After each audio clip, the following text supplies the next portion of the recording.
Hello everyone, কেমন আছো তোমরা সবাই? তো আজকে আমরা বেরিয়ে পড়ি পুরনো বন্ধুর টিম মিলে ঘুরতে যাওয়ার জন্য। তো একটা মন্দিরে যাচ্ছি, রাধাকৃষ্ণের মন্দির। ওখানে মন্দিরের ভেতরে ভিডিও করা অ্যালাউ নেই, তো বাইরে থেকে তোমাদের মন্দিরটা ঘুরে দেখাবো। অনেকটা সুন্দর, সবাই মিলে অনেক দিন ধরেই বলছিলাম যাবো যাবো, তো আজকে ফাইনালি সেই দিনটা চলে এসছে। তো আজকে সবাই মিলে যাচ্ছি। আর ওই দেখো, এই যে সামনে যে মন্দিরটা দেখছো, ওই মন্দিরটা, এই মন্দিরে এসে বসলে অনেকটা শান্তি ফিল হয়। বাড়ি যেতেই ইচ্ছে করে না, মনে হয় বসেই থাকি। এখানে যেই আসতে চাই ওর সাথেই চলে আসি। তো মন্দিরে যাওয়ার আগে এখানে জুতো খুলে রেখে যেতে হয়, যাওয়ার সময় আবার নিয়ে যেতে হয় এখান থেকে।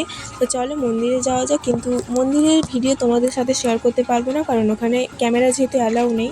তো বাইরে থেকে তোমাদের যতটা পারবো শেয়ার করবো মন্দিরটা কীরকম। মন্দিরটা অনেকটাই পুরনো। আর তোমাদের মন্দিরটা কেমন লাগলো অবশ্যই কমেন্ট করে জানিও।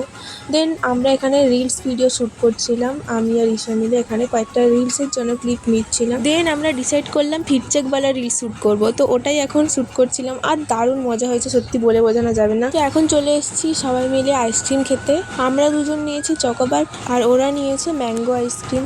তো চলো এখন আইসক্রিম খেতে খেতে বাড়ির দিকে রওনা দিই। এবার বাড়ি পৌঁছে দেখলাম আলমারি নিয়ে আসা হচ্ছে, তো এটা দেখে খুব খুশি হলাম। অনেক দিন দিয়ে অর্ডার দেওয়া হয়েছে। তো এই আলমারিটা হচ্ছে ইউটিউবের টাকা থেকে আলমারিটা নেওয়া হয়েছে। আমার মায়ের একটা শখ ছিল, তো ইউটিউবের টাকা থেকে কিছু একটা নেবে, তো আলমারিটা নেওয়া হলো। আলমারিটাকে 4 তলাতে তুলতে হচ্ছিলো, তো অনেকটাই কষ্ট হচ্ছিলো। 4 তলাতে আলমারি তোলা মানে মুখের কথা নয়।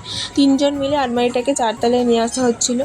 আমাদের আলমারিটার ফুল লুক অবশ্যই দেখাবো যে কীরকম নেওয়া হয়েছে, কিন্তু আমরা অর্ডার দিয়েছিলাম একরকম আর এসছে আর একরকম। তো এটা হলো আলমারি, আর রঙের গন্ধ যাওয়ার জন্য আলমারিটাকে খুলে রাখা হয়েছে। আজকের মতো এখানে, নেক্সট ভিডিওতে দেখা হবে।